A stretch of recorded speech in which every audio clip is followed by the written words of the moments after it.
All right. I think looks like we are live on my end, and I'm waiting to see on the YouTube side whether or not our video is live yet. Let's see. Oh, here we go. Okay. Thank you all for being so patient as we took a minute to get set up, but we're delighted to have Dr. Jack Shonkoff join us today and answer some of your questions. So we can just kind of jump right in. For those of you who've joined us in the live Q&A sessions before, you're welcome to post your questions in the chat window on YouTube.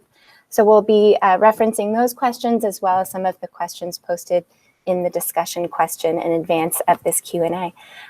So we're delighted to have Dr. Shonkoff join us.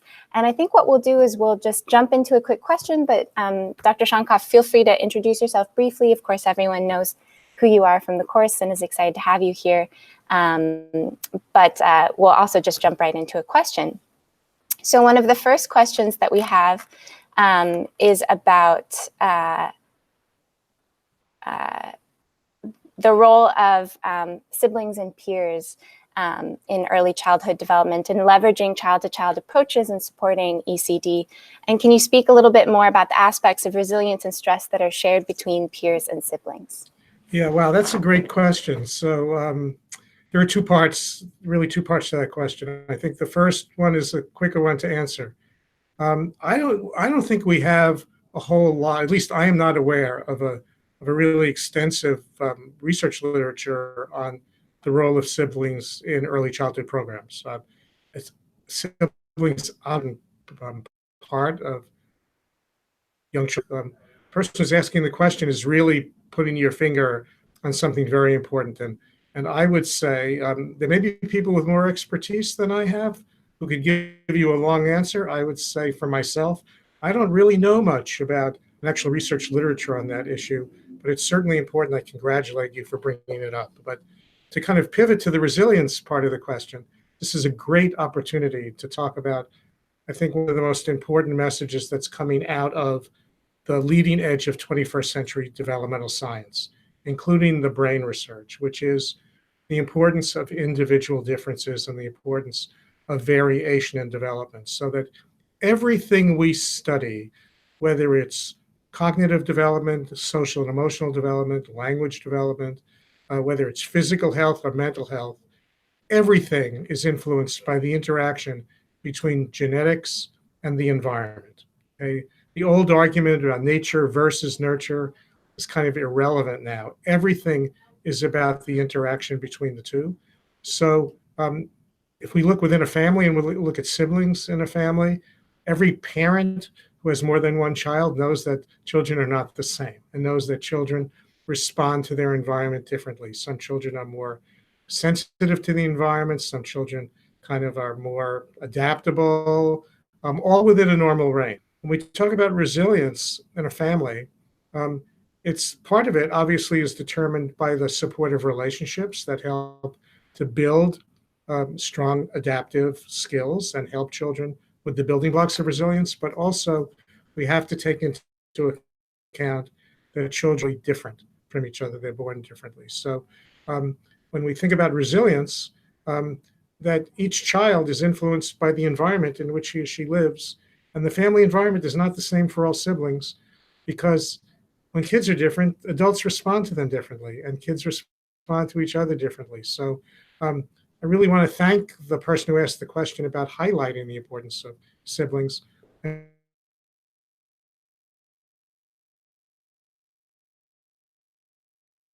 Say that when it can relate to them, that are part of the building blocks of resilience. It's not something you're born with, it's something that's shaped by your experiences, but everyone responds differently.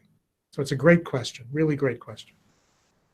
That's great. There has been a lot of interest in kind of gene and environment interaction, so it's wonderful that you touched on that. It relates to another question about executive function. So I have a couple questions that were posted about executive function, and one related to that was whether or not executive function aspects that are genetic, how can intervention change not just the environmental aspects of executive function, but is there any way to actually affect sort of the intergenerational genetic component of executive function through intervention over multiple generations or time? Yeah, it's an interesting question. So I could answer that question for executive function, but it would be the same answer for anything that you would look at in terms of development. The intergenerational transmission of abilities and skills is affected in two ways. One is that each of us inherits genes from our mother and our father, and that kind of sets a range of possibilities of where we might end up. But where we fall within that range of possibilities is, and within our genetic potential, is shaped by our life experiences. So when we think about whether things run in families or whether they're transmitted from one generation to the other, again, the old science question would be, so how much of that is genetic? How much of that is environmental? And the new science answer to that is it's always both. So let's take something like alcoholism would be a good example, because there are genetic aspects of being more or less vulnerable to have a problem with alcohol. So there's a genetic component. Or ADHD would be another good example. There's clearly a genetic component.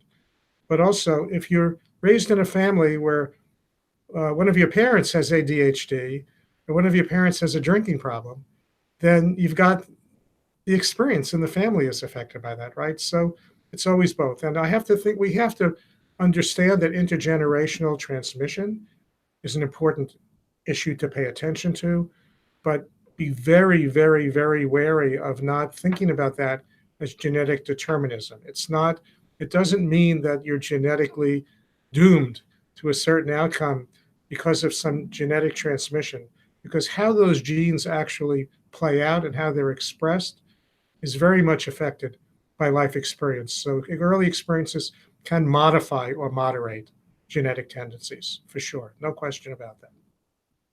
That's a great answer. So on the kind of question about executive function, Anna Maria, who also wants to note that she has the opportunity to attend your conference in Sao Paulo. So she's very excited to hear from you today. Would like to know if there are any ECD cases that focus on developing executive function of adults who are in contact with children under 3 years old, and kind of are there any programs that have been successful in the targeting the adults' executive function?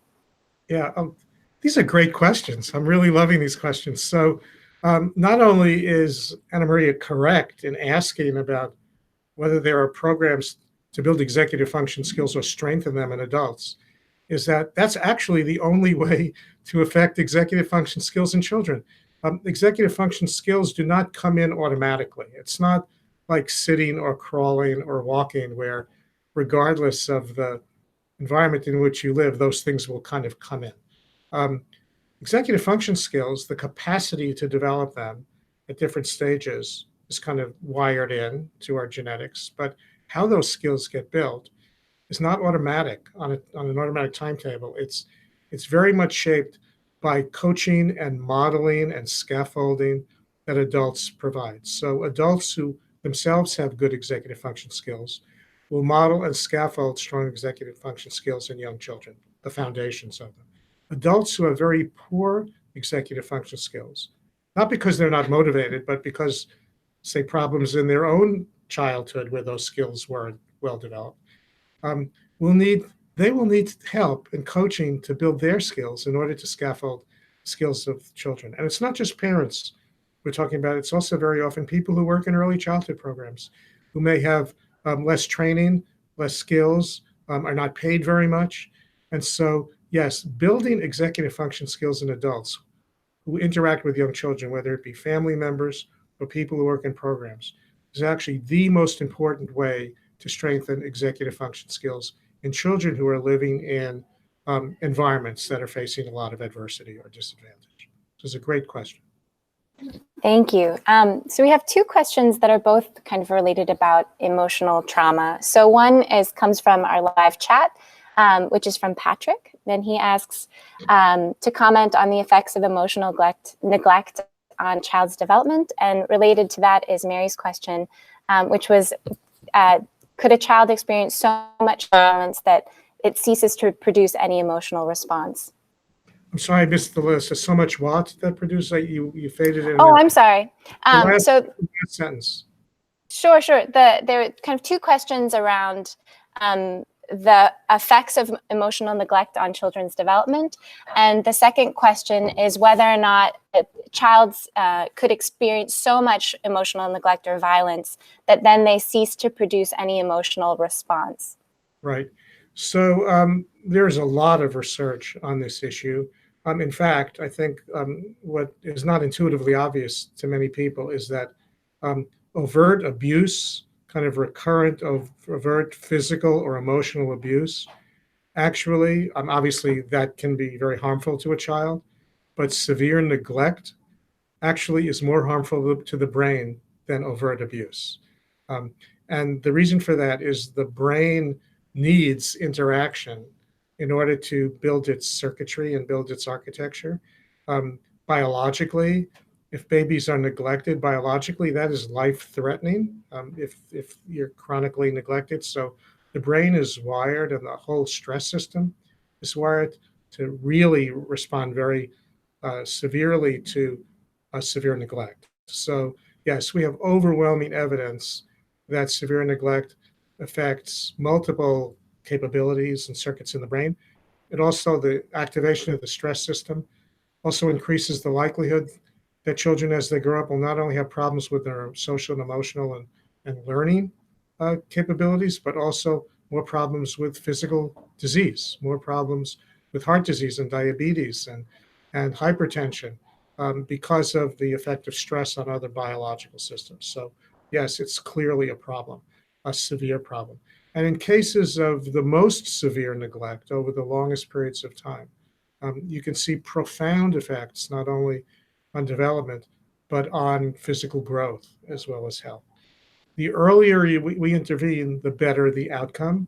I think many people in the audience right now are familiar with the Romanian orphanage study in Bucharest. And what that study found was children in very severely neglectful environments who were put in foster care homes early on. The earlier they were removed from the orphanage, the better their recovery.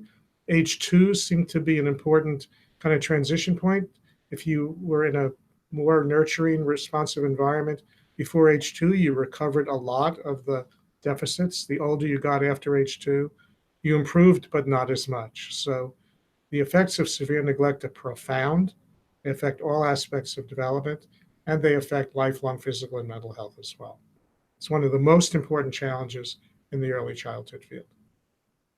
Thank you. We have a couple questions, one from Marin and also on the forums about children who have delayed development or special needs and how to foster executive function, but also the stress that comes from, the caregiver and the child in dealing with that type of additional kind of the support that's needed. So can you speak a little bit about executive function and stress as it relates to children with developmental delays or special needs?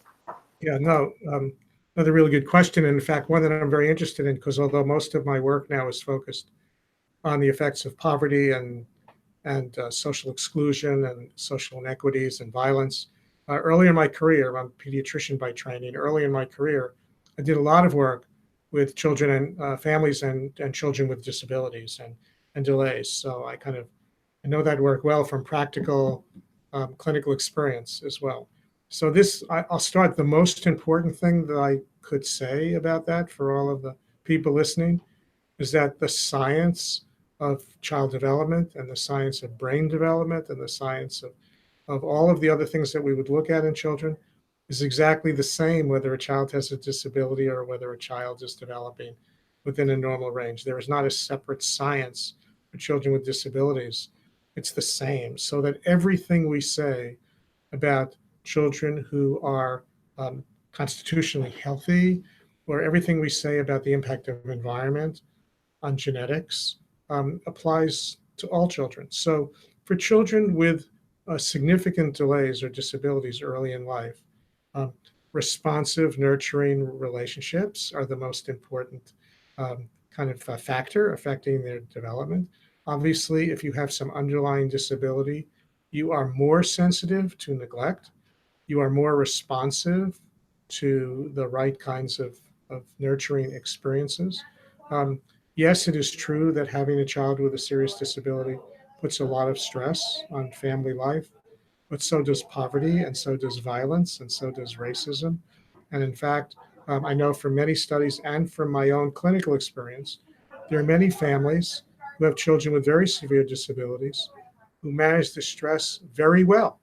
And there are many families who have children who are very capable and are developing normally, who have a lot of trouble dealing with the stresses of parenting and other things going on in their lives. So it's a real mistake to think about disabilities in children and the challenges it presents for a family to be in any way different from what it's like for any parent raising any child. It's just the additional challenge of dealing with a disability. But all of the science, all of the things we know about what improves outcomes and what leads to poor outcomes applies exactly the same.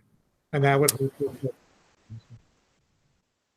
That's a great point. So we have a couple of questions about the Bailey. So this comes from LJG and from Esser about using the tools such as the Bailey as kind of a gold standard of early childhood development, but it being quite a kind of a costly system for using, ECD interventions in low and middle income countries. And if you have any thoughts about other tools that might be as good as the Bailey, or kind of challenges and limitation in using such tests in general within ECD contexts. Oh God, that is such an important and big question. So let me just see if I can say a couple of things briefly, but there are really so many things you can say in response to that question. So I'll take it in two ways. One is the Bailey specifically, and then the broader issue of developmental assessment in early childhood. So the Bailey is one of the best, most elegantly, rigorously designed assessments of development in the early years of life. It has a very strong research base. And there are two things to say about the Bailey. One is you have to be sophisticated and well trained to administer and interpret the Bailey. It is one of the gold standards for measuring assessment in a research setting. It is not at all practical to think of the Bailey in a practice or community setting, both because of the skills that are needed to administer and interpret it, and also the length of time it takes. So it's not an answer at all in a community setting or in a regular service setting. It's a very strong tool for research. The other thing to remember when it's used in research is the Bailey was never intended to be a predictor. It was intended to be a measure of development at the time you do the test. So except when there is evidence of severe delay on the Bailey, you can't use a Bailey score in a 2-year-old to say you're going to predict what that child's going to be like in school. You can just say what that child is like at age 2. The broader issue of measurement in early childhood, my best answer is, oh my God, do we have problems, right? There are so many measures out there. Many of them are variations of each other. Many of them have a lot of the same domains. Some have been better validated than others. To give an answer to this question to the broad and diverse audience around the world who may be listening to this, I would say that the best thing to do is to find someone close to home locally who has some expertise in measurement and get advice based on the environment you're working in and the setting you're working in of what is the best option to use. There is no perfect measure. There's no one measure that everyone agrees is the best. There are several decent measures. We need better measurement. There are also a lot of measures that are not very good and shouldn't be used, but it's impossible in this setting for me to give a more specific answer. But recognize measurement is very important, not only to determine how a child is, where a child is on a developmental spectrum, and then to measure the effects of what we are doing, which is critically important if there's an intervention, and also to recognize that poor measurement or inadequate interpretation of measurement results for families can be very problematic and harmful. So it's not just a matter of doing an assessment, it's a matter of knowing how to interpret it, knowing how to explain it, the results to parents in a way that will be empowering and not be undermining in any way. So it goes far beyond just picking the right measure. It's using it properly and using it for good and using it in a way that is empowering to parents and service providers and not just labeling children and potentially stigmatizing them. So it's a very complicated issue. Thank you. We have a question from Rohit from Mumbai, who's joined us on the live chat, and wanted to know if you could speak a bit more about the relationship between play, so free play, structured play, role play, different types of play, and executive function development. Yeah, these are all such great questions. It's really terrific. The question is putting a finger on exactly one of the, not the only, by any means, not the only example, but one of the best examples of why play is such a critical dimension of early childhood development. Young children, infants, toddlers, and well, actually, we would all benefit from this our entire life. We would be a lot better off if more adults knew how to play and more adults knew how to play with ideas and play with thoughts and figure things out. Play is a critical cornerstone of learning and development. Young children do not learn things from being taught so much. They don't learn things from being drilled. They learn from opportunities that are provided in their environment to explore, to try things out, to trial and error, to use their imagination, engage in goal-directed activities. All of that is a critical part of play. Children are born as natural learners and natural players, and play is the way they learn. So yes, executive function skills, by definition, are most facilitated by an environment that provides opportunities to learn how to focus your attention, regulate your behavior, set goals, try to achieve something, even if it's just exploring an object. Learn from things that aren't working. Focus your attention, control your impulses, delay your gratification. Understand all of those things. That's all a very important part of learning about developing executive function skills. And it's also important, this is biologically built in as well. Animals play. Young animals play with each other. Children in environments where nobody knows anything about the research on child development naturally play. Children create toys out of materials that are around them. You don't need expensive toys to be able to benefit from learning through play. Play is learning. And in fact, the most important learning early on is very much done through play.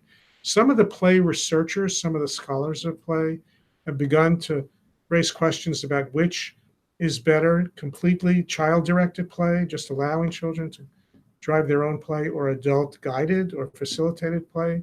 Generally, when you have two strong opinions in a field, the right answer is usually they're both right to some degree. So obviously some balance between children driving and creating their own play situations and adults scaffolding or facilitating play is the best way to think about it. At its heart, play is critical for healthy development.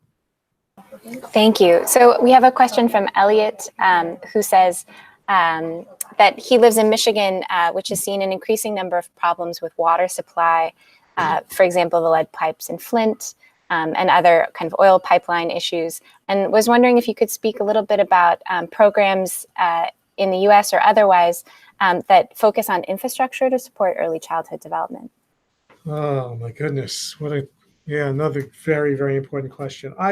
This is a good example of something where we could mobilize a lot of science to make a very strong case for the kinds of issues that are raised here around infrastructure. But you also don't need any, and there is a lot of science. There's a lot of science about, there's no way you can look at lead in the water as anything but toxic, and especially for young children. There's no way that you can interpret a lack of infrastructure for basic access to good quality food and safe places to play and decent transportation for people to be able to move around. There's a lot of research on how that affects the environment in which development takes place. But if we had no science whatsoever and just looked to common sense or what your grandmother could tell you, basic infrastructure to support what families need to raise healthy children is clearly a critical need. And, and there's a lot of variability in how different countries take that responsibility and manage it.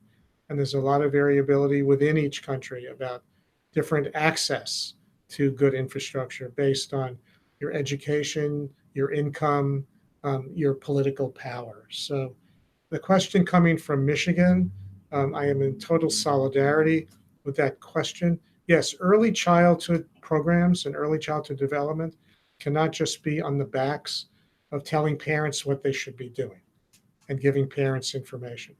Um, Families do not raise children in a vacuum. Families raise children in communities. Communities exist in societies, and the extent to which infrastructure and basic needs are provided so that families can do what all families want to do, which is raise healthy, competent children, and not have to deal with some of the basic needs that are not met by infrastructure, has to be a part of the way we think about early childhood. It is not just about adult-child interaction. It's about the context in which people live. Thank you. We have a couple questions, actually. It's great to have a lot of practitioners who've joined the course, both on the chat and also from the message forums. There are some folks who are really interested in the Montessori approach to early childhood education. And we're wondering a little, if you could speak a little bit more of that type of educational practice in the context of your expertise around early childhood development. Yeah, well, great. I mean, I'm not an expert in the Montessori approach to education, but I certainly know a reasonable amount about it. And I think if anyone, for those of you who've been on this call since it started, I think you could see how everything I've said up until now is an endorsement of the value and importance of the Montessori approach, which is child-centered, which kind of respects the fact that a major driver for early development is born within the child, that children are not kind of lumps of clay who are waiting for adults to shape them into kind of actively learning, capable, thriving human beings, that drive is inborn from the beginning. So the essence, the kind of major features of the Montessori approach, which kind of provides opportunities for children to learn through their own initiative and has adult guidance to kind of provide the experiences and materials that facilitate that, it just makes a whole lot of sense. I think the one other thing I would add to that, so that it just doesn't seem like I'm giving a commercial endorsement of Montessori and saying nothing else is good, is to recognize that children are different. Children have different needs. Children bring different strengths.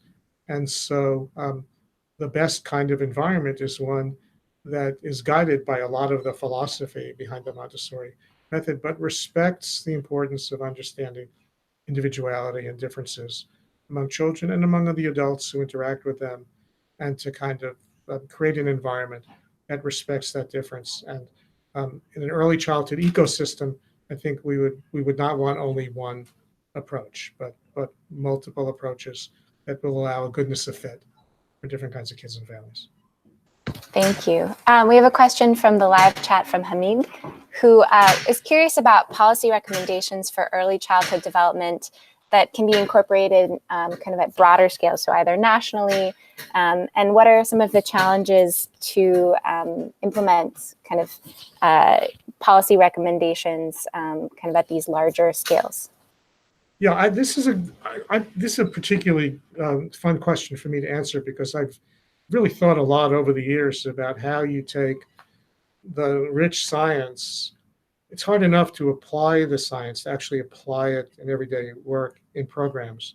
It's even harder to figure out how you kind of shape policy at a national level for that. So kind of here's my thinking about that. The basic concepts and principles of what promotes healthy development, I would guess everybody on the call here knows well. It begins with the critical importance of responsive, supportive, stable relationships, and the kind of serve and return interactive nature of an environment that promotes healthy development, that children grow up in an environment of relationships, that they need opportunities to build skills, they need to be protected from significant sources of adversity that activate stress responses, that when you have toxic stress, it undermines brain development and learning. I think everybody understands that.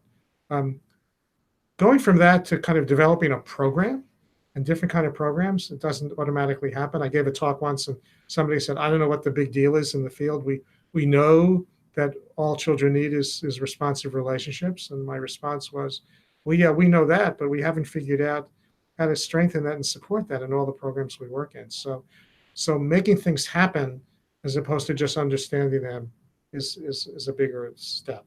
Taking it to a policy level at a national level is even more daunting. So I will tell you my strategy for dealing with that is to not just be up on a soapbox preaching to policymakers about what national policy should be like, but figuring out more on the ground at a local level or in some smaller jurisdictions within a country, but how to actually do that, how to make it happen, how to make the science actionable, and then go to the national policy arena and show people what is possible to accomplish rather than tell people they should be doing A, B, and C. Because there are very few policymakers at any level who want to see bad things happen to children. So when we get frustrated that more isn't being done, it's not because people don't want to help children. It's because they don't really know how to do that. They don't know what that means. And the science gives you guidance about how to formulate policy, but science doesn't immediately make policy that's effective. So that would be my sense. I think almost every country in the world is trying to figure out now what its early childhood policy should be. It's our responsibility not just to kind of shout the message, but to demonstrate actually what it is that needs to be done and how to do it, and recognize that it's not the same in every place. Same science all over the world, but implementation varies with context, with politics, with culture, with economics. All of that has to be taken into account. Thank you. This was a question from the discussion forums that I thought was interesting. Is there any way to induce higher levels of neuroplasticity after a critical period has passed? So for example, could more varied experiences help the brain be more flexible? Wow, the person who asked that question must know about some of the new science that's kind of on the frontier right now. So the old, the old answer to that question used to be, there are certain things that happen during critical periods, and when the critical period is over, there's nothing you can do about that. The modified version of that in the old days used to be, well, the window doesn't entirely close, but it gets harder as you get older. The cutting edge worked with a neuroscientist at Harvard who's doing some of the most creative work on neuroplasticity and critical periods in the world. He works with rodents. Most of that work is in animals. And some of his work is showing actually that critical periods are not a result of structural changes in the brain. Let's just talk about the brain. Actually, the way critical periods happen is they open and close based on what are considered like molecular breaks, something that biochemically opens up plasticity and then closes it down, but is potentially able to be reopened again, believe it or not. And some of that work is indicating that some of that may be possible. However, plasticity and critical periods exist for a reason. That's why they've survived in biology. And so being able to open critical periods later may do more harm than good. It could create a brain that is just kind of not very well organized. So the best way to think about this is to recognize the difference between what we call developmental plasticity and adult plasticity. And this is where the science is very clear. There are critical periods early in life where that is the time that the circuits are most susceptible to positive experiences and most vulnerable to negative experiences. And once you get through that critical period, it is harder to change. No question about it, but not impossible to change. And can adults make some changes? Yes. Was this a question also about executive function? I can't remember. But the thing is that not only is it harder, it requires much more intense motivation, attention, coaching, practice. So the bottom line here is still holds true. Earlier is better than later. Better to get it right the first time than to try to fix it later. Prevention of problems is better than trying to fix them later, but it's never too late to make things better in almost any of these areas. And I think as the research goes further, we're going to see more and more how potentially adult plasticity is real, but it's never as much as it is early in life. Never. Thank you. And just a note, we're at 10, but I think if it's okay with you, Dr. Shonkoff, we'll continue to at 10:15. Is that all right with you? Maybe 10:10. 10:10, perfect. 10:10. Okay. So a related question is about, we've talked a lot about early critical periods in the first couple of years of life, and then again from 15 to 30. But there are some other periods of transition, such as puberty, or even experiential transitions. So going from elementary school to middle school, for example, that might be times where a targeted intervention would be useful. Can you speak a little bit more about that kind of late to middle childhood and some of the other types of critical periods that might be in that stage? Right. So again, I said this once before in this session. I'm sure I'll say it again, and I would use this as a general bit of advice for the audience. Don't believe anybody who spends an hour with you answering questions who never says, "I don't know." Anybody who has an answer to every question I would be a little bit wary, unless the questions are all really simple. And these questions are terrific. So I know a lot about critical and sensitive periods in early childhood and infancy and in the preschool years, and actually some in prenatally. I know not as much, but some about the transition in adolescence and young adulthood. And the reason for that also is that's critical for early childhood, because we're talking about the adults who care for young children. And this question is, how malleable is their skill development, which is actually probably at the heart of what early childhood services are all about. It's building the capacities of adults to provide children what they need. It's not magic that we do with young children that bypasses the adults in their lives. I don't really know anything about critical and sensitive periods in middle childhood or pre-puberty, but to say that if we take a step back from just focusing on brain development and think about other biological systems, obviously there's a lot of change that takes place in middle childhood, and as you approach puberty and then well into adolescence, a lot of these changes are not affected by stress hormones. They're affected by other hormonal systems that are involved in maturation, sexual maturation, its impact on the brain. So yes, there are, I think, without getting into specifics, I would say that for executive functions specifically, we know that the period from about age 15 to 25 to 30 years is a period of real plasticity in a lot of dimensions of higher level executive functioning, which opens up a huge window for early childhood programs that are focused on skill building in parents and skill building in staff in early childhood programs. But if you step back from all of the complicated science and all of the complex technical terms, it still holds that the basic truism here is that adaptability is an important part of human development, that kind of plasticity and the ability to change as a result of experience in the environment is a part of even very elderly people learn new things. And that's a brain circuit the new circuit is made if you learn something new, but it gets harder as you get older, right? And so that's why the critical importance of early childhood is so vital. The younger children are, the more opportunity there is to make significant adaptations and changes that then become your foundation for a lifetime. So I'm sure over the next 10 and 20 years, there's going to be a lot of new insights into this issue of later periods of plasticity and adult plasticity. So stay tuned.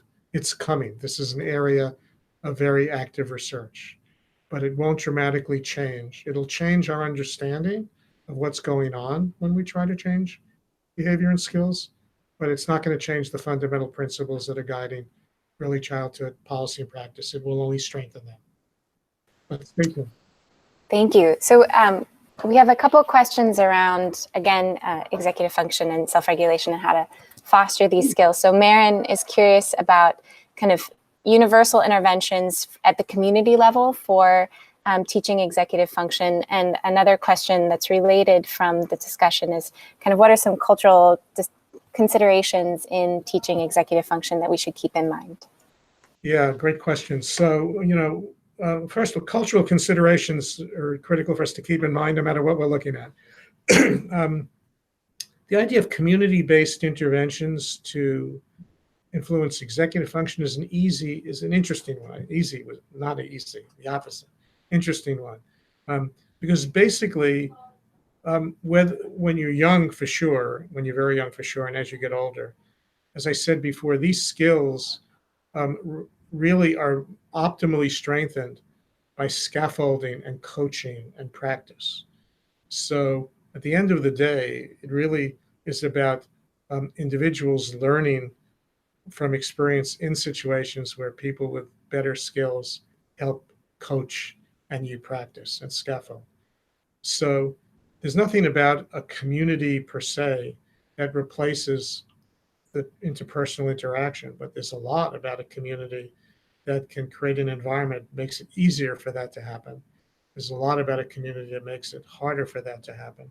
And it's not just the support for adults who are caring for children, but it's the extent to which a community has a level of stability and predictability so that you can see the benefits of having good executive function skills. If you have good executive function skills and you can kind of focus on goal-directed behavior and kind of iterative learning and self-regulation, if you live in a completely chaotic, threatening environment that that overwhelms the ability of what individuals themselves can do, it's hardly conducive to the reinforcement you need for building those skills. So for me, the community issue is less about how it facilitates these skills, but how it minimizes the disruptions that undermine skill development, the sources of stress and adversity that actually can disrupt the development of the circuitry in the brain that's involved in executive function. So violence, substance abuse, deep poverty, instability, those are the things that at a community level will help executive function development, not because it affects executive function, but it creates an environment where healthier development can take place, gets rid of the undermining forces. Thank you. That speaks a lot actually to some of the questions that came up about community violence and toxic stress. So for Krishna and Joanna, that also touches on their question. We only have a couple minutes left, so I think what I will do is actually ask you a question that was a topic of lots of discussion, which was about brain architecture.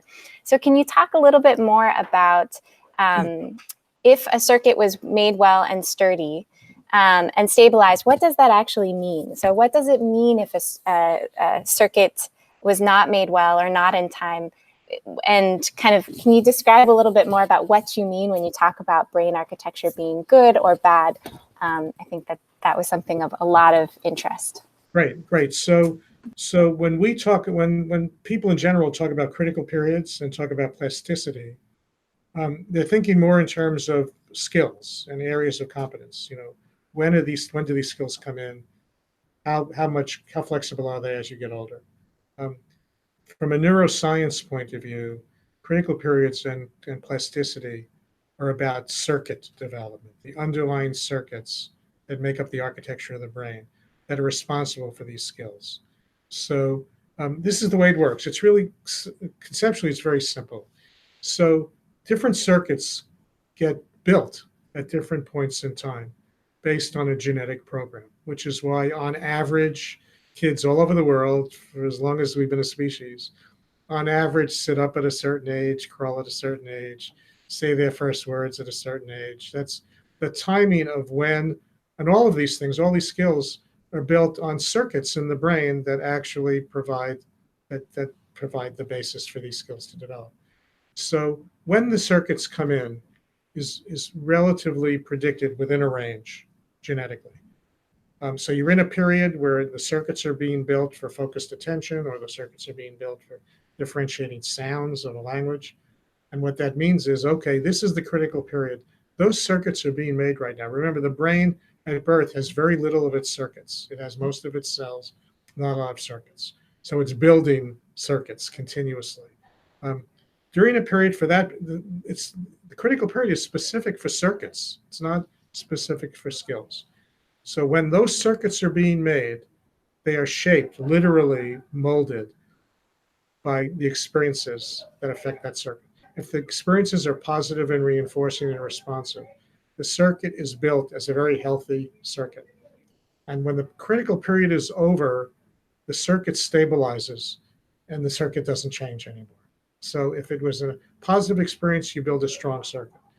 If the experiences needed for that circuit to develop were very undermining and disruptive, you have a weak circuit. The critical period ends, the circuit is done. It's strong or weak. The brain goes on to the next level of circuits. Same thing happens. End of that period goes on. The brain is continually making higher and higher level circuits, and everything at any point in time is built on lower level circuits. So once the critical period is closed for any circuit, that's what you're going to have for that circuit for the rest of your life. The brain's not going to go back and rewire it. So we use the analogy of like building a house. So you kind of build a foundation. A lot of stuff goes on top of the foundation. You can have, so you put the framing up, you put the pipes in, you put the electrical wires in. If the foundation is strong, it's going to hold that building up forever, right? If the foundation has some cracks in it or was weak, over time, the building is going to kind of, you can't go, you have to tear down the whole building and put in a new foundation.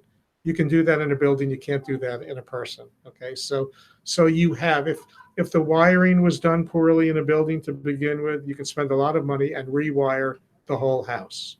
If the wiring wasn't done right in the brain, you can't tear that down and put in new wiring, so you have to work with what you have. And that's where adult plasticity becomes important. If anybody out there has ever been involved in remodeling a house or taking a really old house and trying to fix it, you bring a contractor in and the person says, I can do a lot of this stuff, but it would actually be cheaper and you'd get a better project if you just tore it down and started over. You can't do that with a brain. So that's the point. It's disrupted or weak versus strong circuits have to do with what happens during that critical period. But if you have weak circuits in the early years and you build strong circuits later, you can get better than just living with those weak circuits. But it will never be as good as it would have been if you had gotten the early circuits right the first time. Thank you so much. This has been such a wonderful hangout, and thank you to all of you who've posted questions on the discussion forum and through the live chat. It's been wonderful to hear how you've been thinking about all of these different aspects of early childhood development as members of the course. So thank you for all the participation. Oh, go ahead. Those two things. One is, sure. I want to apologize to everybody for all the technical difficulties and the fact that we lost time at the beginning. But more important, I want to thank you for fantastic questions. I mean, these were really thoughtful and wonderful questions. So it was a privilege to be able to spend the time trying to answer them for you. So Great. thanks. Thank you so much. Take care. Bye-bye.